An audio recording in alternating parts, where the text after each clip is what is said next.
बिहार से आ रही इस वक्त की एक बड़ी खबर मैं आपको बताना चाहती हूं कि तेजस्वी यादव ने ये कहा है कि वेरिफिकेशन में जिस तरह के फर्जीवाड़े का आरोप लग रहा है उसको देखते हुए विपक्ष विधानसभा चुनावों का बहिष्कार करने का यानी बॉयकॉट करने का फैसला कर सकता है। उन्होंने कहा है कि हम इसके ऊपर महागठबंधन की मीटिंग करेंगे, इस पर बातचीत करेंगे, हम ये भी देखेंगे कि आखिर जनता क्या चाहती है, और साथ ही ये भी कहा कि जब सब कुछ पहले से ही तैयार कर लिया गया है तो इस तरह के चुनाव का क्या ही फायदा, इसका बहिष्कार करने पर हम विचार करेंगे। आप लोग बिहार विधानसभा चुनाव का बैकआउट भी कर सकते हैं या करेंगे?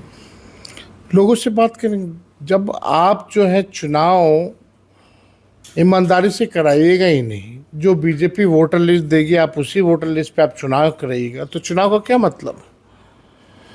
इलेक्शन कमीशन को बोल दे एक्सटेंशन दे दे सरकार को। जब खोल के ही नंगापन आ गया इन लोगों में, बेईमानी कर रहे हैं तो एक्सटेंशन दे दे। चुनाव ही क्यों करा रहे हो भाई? बनाए रखो अपने आकाओं को। तो लोकतंत्र ही नहीं है। लोकतंत्र को वही तो लड़ाई है। एक तरफ लोकतंत्र को खत्म करने की उनकी लड़ाई, हमारी बचाने की लड़ाई। पक्ष एक तरीके से इस पर भी आपस में बातचीत कर सकता है कि चुनाव का आप लोग बैकआउट कर दें कि भाई अपने खुद से लड़ो और जो करना है करो। नहीं, हो सकता है, इस बात पे भी चर्चा हो सकती है। वो हम लोग देखेंगे कि जनता क्या चाहती है और सब लोगों का क्या राय है। अगर ऐसा करना पड़े, जब आप बेईमानी से सब कुछ आप तैयार कर रखे कि उसको इतना सीट देना, उसको इतना सीट देना है, तो चुनाव ही मत कराओ। तो इस पर देखा जाएगा क्या करना।